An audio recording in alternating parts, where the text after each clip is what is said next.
The NFL draft may be over, but that doesn't mean we don't have a lot to talk about. I got Jake Asman joining the show today. J-E-T-S, Jets!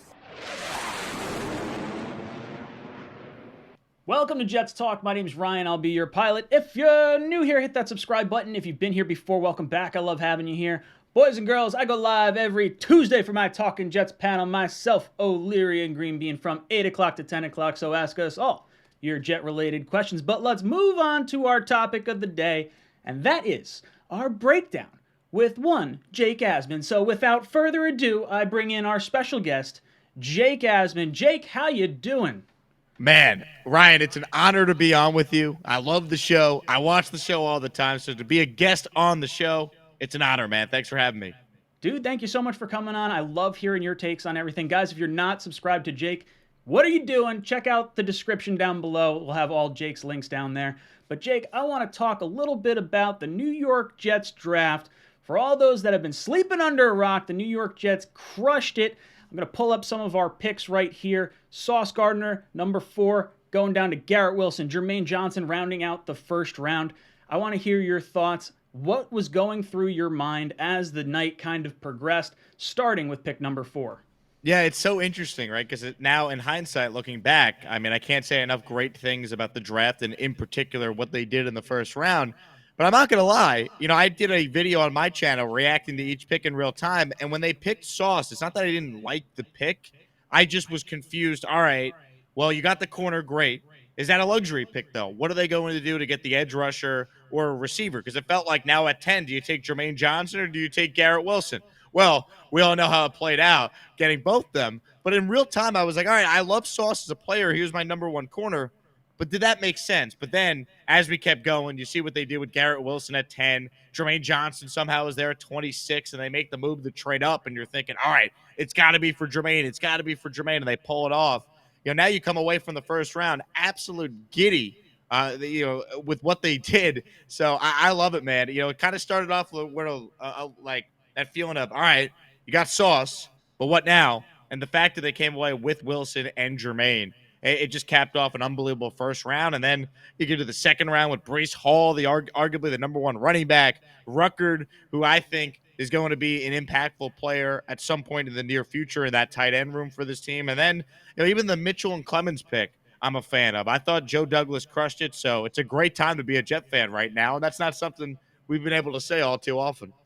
This is probably the most excited I've been for a Jets situation probably since, like, the championship runs in 2009 and 2010.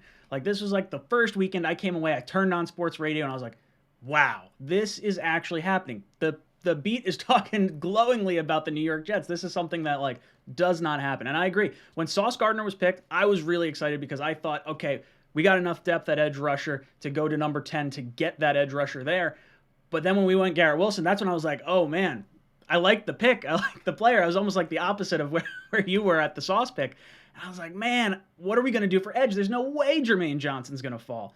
And to watch him slip little by little and go, I'm thinking when Dallas is on the clock, I was like, oh, great, he's going to go here. This is not going to, like, what's going to happen? Are we going to trade up for Karlaftis? And then the move gets made to get, like, to trade up. What was your gut feeling when you saw Jets are on the clock at 26? You know, I knew it had to be for Jermaine Johnson. Now, I thought maybe Linderbaum, but then he goes the pick before, and you're thinking, all right, well, it has to be Jermaine at that point. But the fact that he's there at 26, and we heard other rumblings about the Jets loving him so much, he was in play at 10.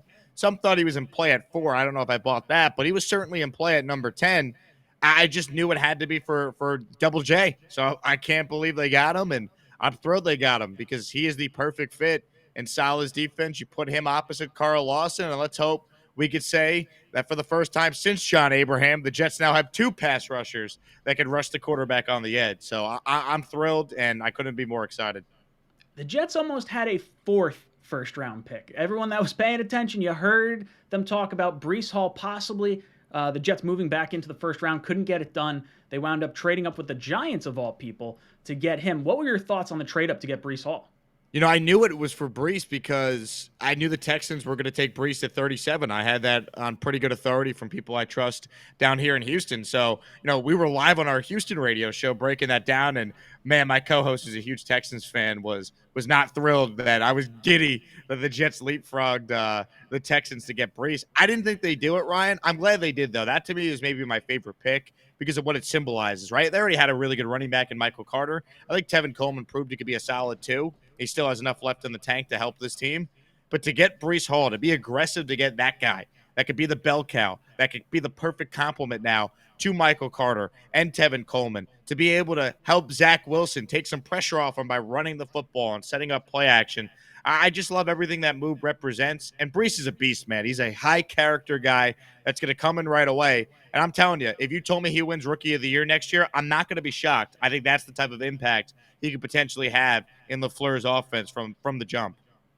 Yeah, when I saw that pick, it was not something I was kind of expecting. I thought the Jets would address, uh, running back at some point during the draft, but second round felt like it might be a little too high. And then like it happened, I was like, all right, this is pretty cool because now you start thinking of all the possibilities. This guy had 1,700 all-purpose yards the last 2 years, had 23 touchdowns each of the last 2 years, and then you go into a backfield with Tevin Coleman and Michael Carter, and this is really something special because Hall was able to be the bell cow in college, and now he comes to the New York Jets, and he doesn't necessarily have to be. And I think that's a really cool thing to have because you can have that running back by committee, keep this guy fresher into the season and fresher later into games.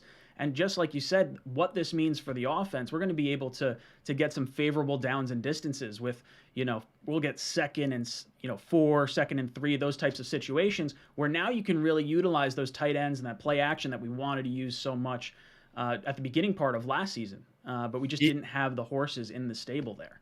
Yeah, well said. And, the Jets just need guys that could take a gain of 2 or 3 and turn it into 14 and it's a first down. Zach Wilson, 1st and 10, checks it down to Brees Hall. In the past, maybe if it's Ty Johnson, all right, it's now 2nd and 7. But now with Brees Hall, what if all of a sudden he takes it 15 yards, makes a couple guys miss, and then Zach Wilson starts the game 1-of-1 for 15 yards, gets that confidence going. Like those are the things that's been missing from this team. And as Zach gets more comfortable with the playbook and he can get the ball out quick to guys that are open over the middle with the tight ends, both Hall and Carter are excellent receivers out of the backfield. There's just such a different dynamic this offense now has to help the young quarterback. And that was the biggest thing every Jet fan was screaming about coming into the offseason. And it just feels unbelievable that they actually have addressed, what they needed to get done, helping the offensive line and obviously adding playmakers around Zach. And they've done that with Garrett Wilson and Ruckert and obviously Hall and re-signing Berrios. You just feel really good about where this team's at. Yeah, you look at those first 4 picks and you see Sauce Gardner and you see Jermaine Johnson. You're like, okay, we got 2 staples on the defensive side of the ball. And then you see Garrett Wilson and Brees Hall. And you're like, okay, we got 2 staples on the offensive side of the ball. And at that point, you're like, I could walk away from the draft and I'm totally happy. And you look at the last 3 picks that happened, and the way I sort of envisioned it is like these were the top 4 guys the Jets were trying to get. And then you get Jeremy Ruckert, which wound up being like a fan favorite pick that all of us had in mock drafts going through, the entire offseason. You get Max Mitchell, Joe Douglas pick, the offensive line side of the ball. And then you get Michael Clemons, a defensive lineman, defensive end, Robert Saleh kind of pick right there. That's sort of how I sort of looked at them. What did you think of the Jets' last 3 picks of the draft this year? Yeah, I mean, I'm obviously biased because I'm a Long Island kid that grew up about 25 minutes away from Jeremy Ruckert and Lindenhurst. But I love the pick, man. I mean, I didn't think they'd go tight end that early, and I didn't think they'd go tight end after they already made the trade up for Brees Hall. I just figured maybe they'd want to address some other positions. Because let's be real, tight end's a strength on this team before they even added Ruckert. Like Uzama and Conklin are really good, and then you add Ruckert to that room, and he could be your long-term tight end 1 ideally. I mean, it's just an awesome pick. So I'm ecstatic they made the pick. I feel like Rutgers' backyard is your prototypical Long Island backyard that probably a large percentage of your audience from Long Island knows that backyard all too well. So it's special, man. I mean, the kid grew up a Jet fan. His dad is someone I want to interview on my show. It's just the electricity he brought draft night. It's such a cool story. I couldn't be happier for the Ruckert family. And then, Max Mitchell and Michael Clemons, 2 guys that, as you said, Douglas and Saleh, the seal of approval. You feel really good about those guys. I think Mitchell could be a long-term answer at one of the tackle spots. Certainly provides more depth than Chuma Adoga or Connor McDermott, ideally. So you like that. And then Michael Clemons.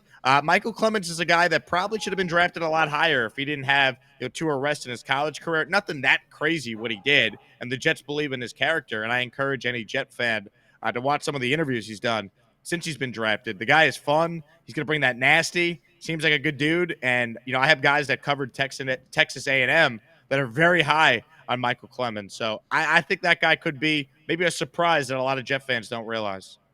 Clemens was really interesting. I was watching some of his interviews yesterday, and this dude is super stoic and like intense. Every time the media asked him a question, you could see he like thought about it. The gears were spinning, and then just like I don't know if I've ever heard a deeper voice. This guy could like do voiceovers for movies. Yep. Absolutely ridiculous. But yeah, I completely agree. The Jets' offense and defense is completely different now after this offseason. So I guess I want to kind of go. Let's start on the defensive side of the ball. I want to get your thoughts. Let's go position group by position group. We'll start with the defensive line first. What are your thoughts for the Jets moving into this next season? We're getting Carl Lawson back. We get Vinny Curry back. John Franklin Myers slides back inside to defensive tackle, and then you add Jermaine Johnson and Michael Clemons. So I want to get your thoughts. What do you think about the Jets' defensive line? Yeah, I think it's the deepest it's been in years. I mean, honestly, if Carl Lawson's healthy and he resembles the guy that we heard all summer about at training camp, I mean, this team has a chance to be a lot better defensively than probably most people outside of Jet Nation realize. Now, look, obviously they're going to be better this year. They can't be any worse. They were the worst in football last year. But year two in Salah's system with Ulbrich back as the DC, improvements up front by adding Jermaine Johnson, getting Lawson back. I love what they can now do, as you mentioned it, JFM up the middle with Quinnen. You feel really good about that. And then you just look at some of the additions they made in the offseason, right? I mean, DJ Reed's a legit starting corner in this league. Jordan Whitehead is a legit starting safety in this league. Obviously, you feel really good about adding Sauce Gardner to that secondary. And all of a sudden, Bryce Hall is now, I guess, a backup, but I'm sure he's still going to play a lot of snaps on this team. You feel so much better about the depth and the fact that they have legit edge rushing talent. And as Salah said, you want your secondary to be better, get after the quarterback. They should be able to do that. Like, the Jets should be a team now that has one of the better pass rushes in the NFL. And we have not been able to say that forever. So it's very exciting to see what this team could do. Yeah, you look at that defensive line and everything that it was supposed to be last year. Carl Lawson, Vinny Curry, and then Sheldon, Quinnen Williams and, lose my train of thought, John Franklin Myers. And that you're supposed to see like an awesome blitz, an awesome like pressure up front. And that's something that we were so looking forward to last year. And to just get the wind taken out of our sails by the Curry and Lawson injuries, this feels like, not that you want to see anyone get hurt, but it feels like at least there's some depth on this defensive line where if we have an injury, someone goes down for a game or two, we're not going to be too impacted. So, speak a little bit to the depth of this defensive line.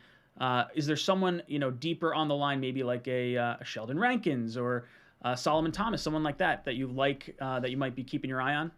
Yeah, as someone who covers the Texans for my full-time job, Jacob Martin's a good move by Joe Douglas. That move is flying under the radar amongst Jeff fans. Jacob Martin is a really good situational rusher. Like third down, he'll be in the rush package, and it wouldn't surprise me if he comes away with several impact plays throughout the course of next season. This guy had a good year with the Texans, and I was surprised they didn't bring him back. Given the fact they re-signed a lot of their team from a year ago that went 4-13. Like we joked on the radio show, run it back with a 4-13 team. They didn't re-sign Martin, who was one of their better players last year. So I thought it was a good move by Douglas. And, he's a guy on that defensive line in situational pass rush situations that I think could surprise some Jet fans. Now, moving back to the linebacker position, we have C.J. Mosley and Quincy Williams. I think this felt like an area that a lot of Jet fans thought we'd start hitting by around the second round or so, and we just kind of kept waiting and waiting. It never actually happened. Nakobe Dean wound up falling really far due to the injury. There were some guys available around the Ruckert pick and around the beginning of the fourth round. The Jets decided not to go that route. So how are you feeling about the Jets linebacking core, specifically C.J. Mosley, Quincy Williams, and is there any depth issues or concern with that unit? Yeah, it's interesting, Ryan, because you talk to people around the Jets, and they'll tell you that the Jets really like their linebacker core that we just didn't get to see last year because of injury. They like Jamie and Sherwood. They think he's going to be a contributor. He barely played, but he was a Joe Douglas pick they got in the fifth round a year ago. And they also like Hamza Nasruddin, who, if I had to guess, he's probably going to be a guy that gets legitimate snaps, almost like he's a starter coming into the year. They like both those guys. Now, we didn't get to see it because they got hurt, so I'm curious to see how it will play out this year. But certainly linebacker is a position you would circle and go, all right, well, wait and see. Safety's the other one, but if Lamarcus Joyner can come back and be healthy, you feel a lot better about that position group. Maybe Jason Pinnock can prove to be a long-term option at that position. You got Whitehead, who's legit, but I think safety and linebacker would be, if we're being fair about this defense, the two areas you'd point to and say, all right, well, maybe some weakness there, but if your pass rush is better and your corner play is better, that can maybe mask some of the other issues you have at linebacker or safety. So I think that's what they're banking on going into year 2 of the system. Yeah, I think there's also probably something to be said for how weak those areas were last year too, because C.J. Mosley, Quincy Williams, maybe they were trying to compensate for some of the weaknesses at other areas of the Right. defense as well. So it's really fascinating to see that. And you brought up the safety position. Lamarcus Joyner, we didn't get to see last year. You bring in Whitehead. What are you expecting out of that unit? You have Ashton Davis coming back for another year. Do you think we'll get more out of him? I sure hope so. I kind of wonder though, is Ashton Davis kind of is what he is at this point. Like, we're talking about a guy 2 years in, you don't give up on him. I think he'll be on the team this year as a backup. I don't think he's a bad backup. I don't know if he's a starter though. So we'll see what he could do. Now, maybe a second year in the system, he could do something. I'll tell you what, I liked what we saw from Elijah Riley last year. I don't know if he's the long-term answer or not, but he made some plays. That was a nice pickup by Joe Douglas and the Jets late in the year, bringing him in. He contributed. So, maybe they have something there with him. We'll see. Certainly, safety is not an area where you point to and go, "Yep, that's a strength." But if Joyner's healthy with Whitehead, I think that's a safety group that's maybe not as bad on paper at some point too. Now, moving to the cornerback room, you kind of alluded to it before. The Jets wind up taking Sauce Gardner at number 4. You bring in DJ Reed, you bring in Whitehead, and now all of a sudden the guys that were starting last year kind of slide down the depth chart, and now it's looking a little deeper than we've had in the last few years. So, how are you feeling about the cornerback room? I think you got to feel great if you're a Jet fan. Right now, I think Sauce Gardner's not going to come in right away and be Darrelle Revis. So I think Jet fans have to temper the expectations a bit. He probably will allow a touchdown at some point this year as a rookie. That's going to happen. So just prepare yourselves, Jet fans. No, it doesn't mean he's a bust if that happens. But, he's going to come in and be really good. I have friends that are Seahawks fans. One of my coworkers here in Houston came from Seattle doing radio there and covered the Seahawks and says, Jet fans, you guys are going to love DJ Reed. So I'm excited, man. I think that group is really deep. Obviously, Bryce Hall and Michael Carter kind of slide down the depth chart. Now Carter might start as your nickel corner, but I thought Brandon Eccles, splashed last year, made a couple plays here and there. So him and Hall as your depth to go with your starters and Reed and Sauce. I mean, how do you not feel great about that if you're a fan of the Jets?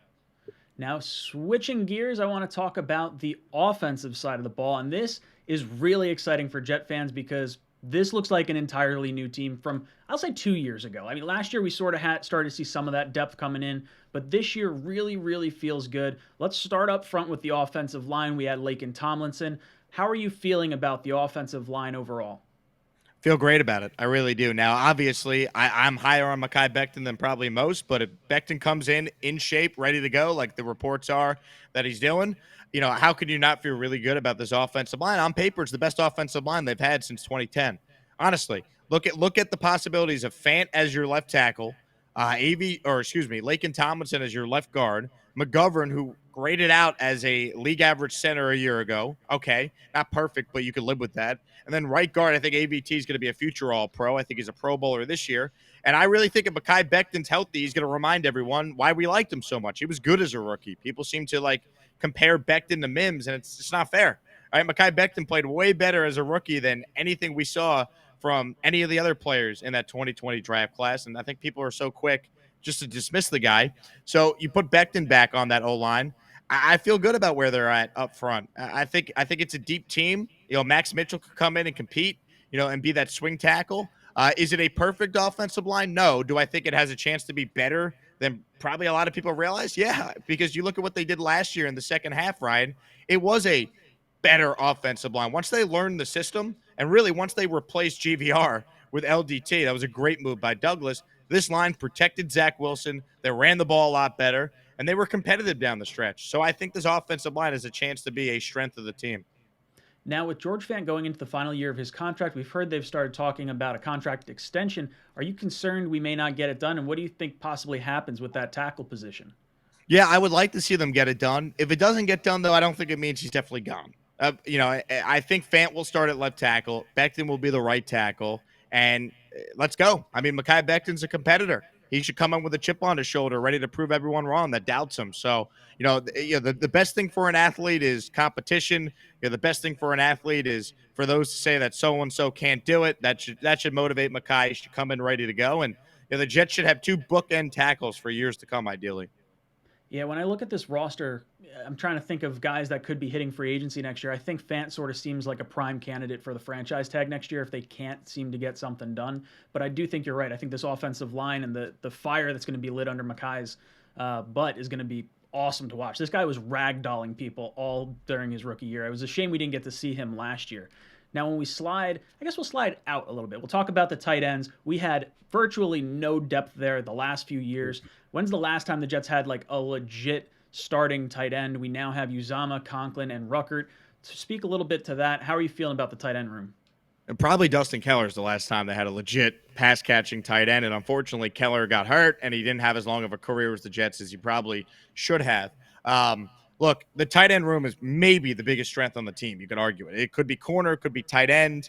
It depends. Running back is certainly in the conversation now, depending on just how quickly Breece Hall gets after it. But tight end is a strength on this team, and it was such a weakness last year, and really the last couple of years. It's been a joke how the Jets have just neglected the tight end spot. And, give credit to Douglas. That was a mistake last year. They should have done more in free agency a year ago and in the draft to help out Zach Wilson year one with a security blanket over the middle. So what do? They get him two studs in free agency because the receiver market exploded. So instead of overpaying, you get two legit tight ends in Uzama and Conklin, and then you supplement that room with Ruckert in the draft. Tight end's going to be a major strength on this team, at least on paper it should be. They're going to run a lot of 12 personnel, which means two tight ends on the field at the same time.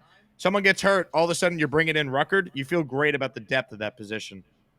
Now, going back to the running back position, you got Breece Hall, Tevin Coleman, Michael Carter. I'm really excited for this. Growing up, I was a big Curtis Martin fan, so watching this guy kind of run over dudes, Breece Hall feels like the most talented prospect. Like 5 years ago, this guy is easily a first-round pick, middle of the first round, top of the first round. Jets wind up getting him at the top end of the second. How are you feeling about the running back room here for this year? Yeah, I love it, Ryan. I mean, how could you not, right? I mean, Breece Hall to me was the best running back in the class. I just never thought he'd be a Jet. It's just hard to believe he actually is. And look, Michael Carter, I think, is awesome. The one concern you might have with Carter is the wear and tear on his body. He's a smaller dude. So now to keep him fresh and really keep Breece Hall fresh, you talked about it earlier in this video. Breece Hall, he's touched the ball a lot the last couple of years. So having someone that could spell him every once in a while, and the guy that's spelling him is a really, really good running back in Michael Carter, you feel really good about what that could do to open up the offense, set up play action, and just put Zach Wilson in a position where instead of 2nd and 7, it's 2nd and 3. And I think that makes a huge difference for a young quarterback trying to get in, develop into his own in year two.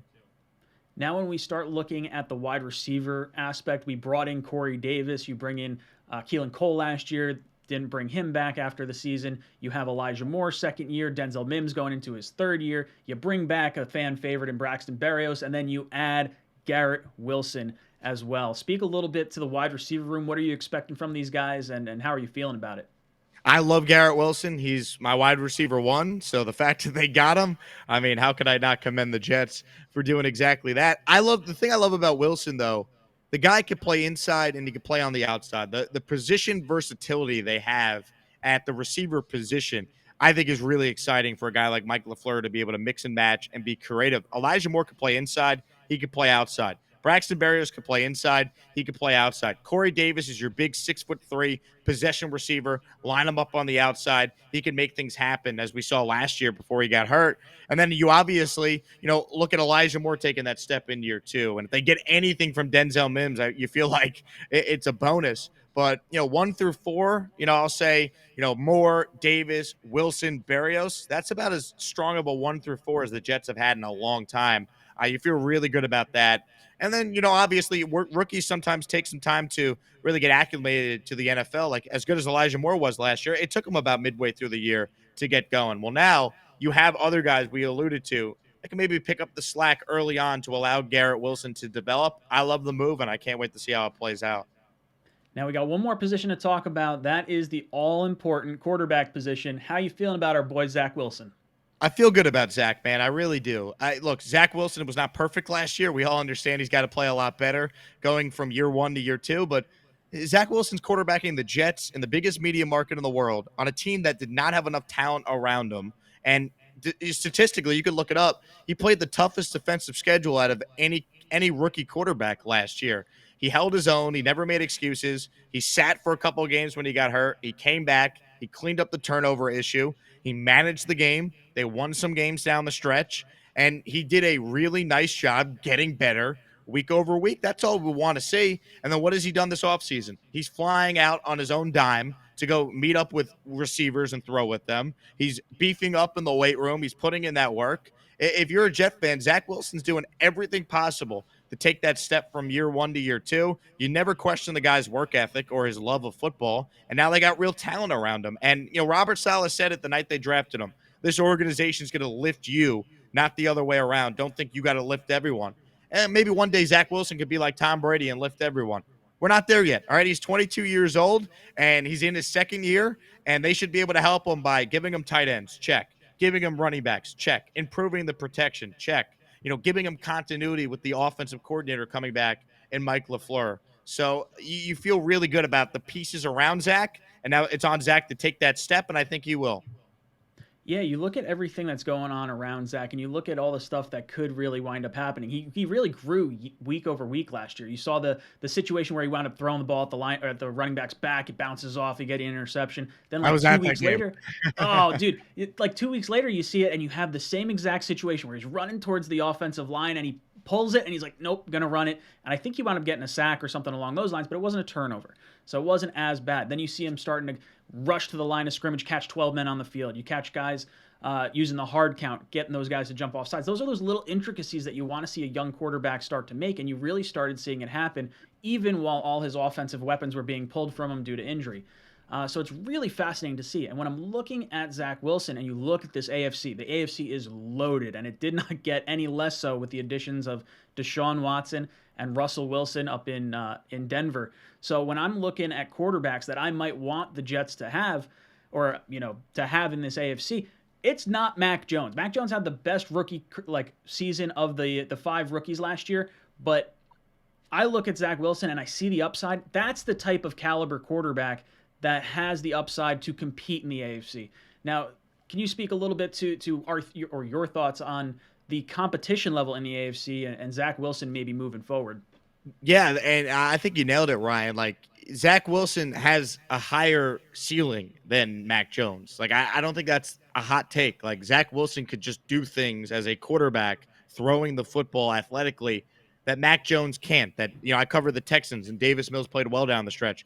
Davis Mills can't make some of these plays that Zach Wilson can. That's just a fact. That's why the Jets took him second overall, because they're betting on the upside. And for every Jet fan that loves Joe Douglas, this was his pick. He's going to be defined by. So trust him that he got it right.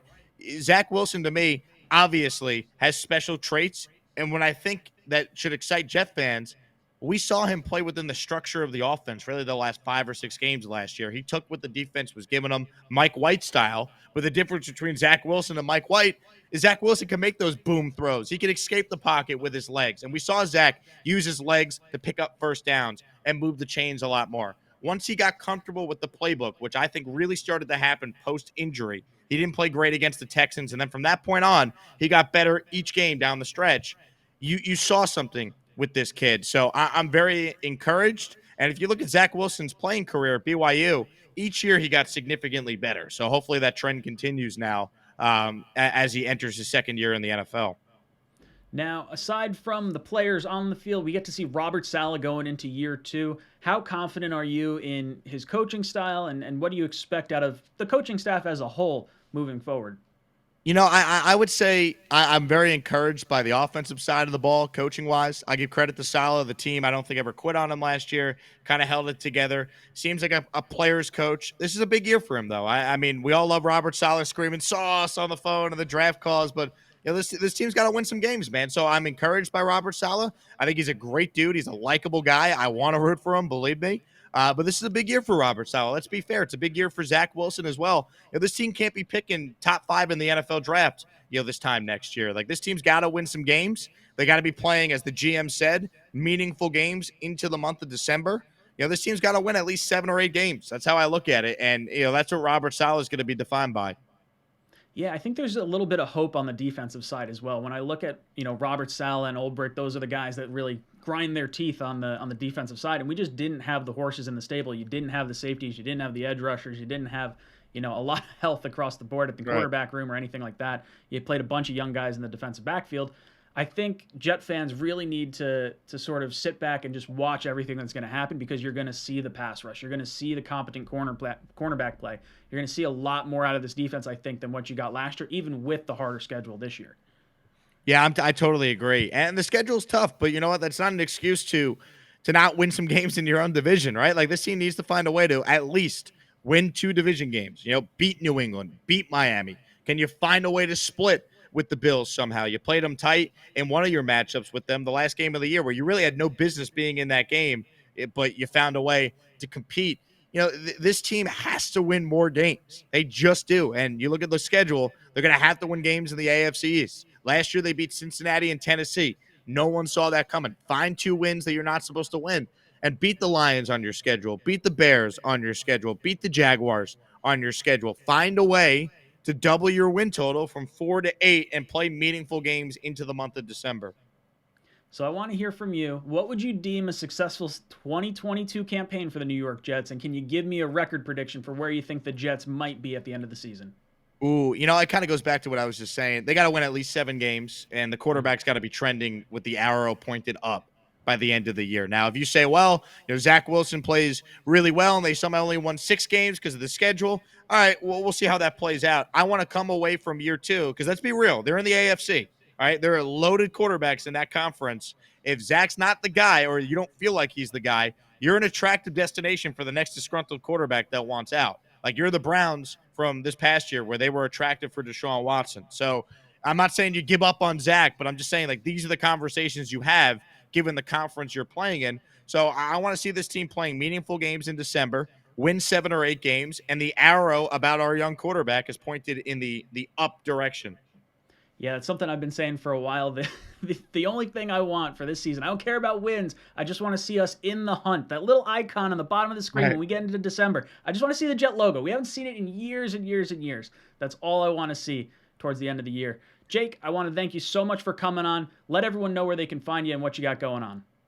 Man, I appreciate it, Ryan. I'm telling you, I'm such a big fan of you, Green Bean, O'Leary. I love the panels on Tuesday. I post Jets every day on my YouTube channel. It's just my name. It's just Jake Asman, Asman like Jasmine.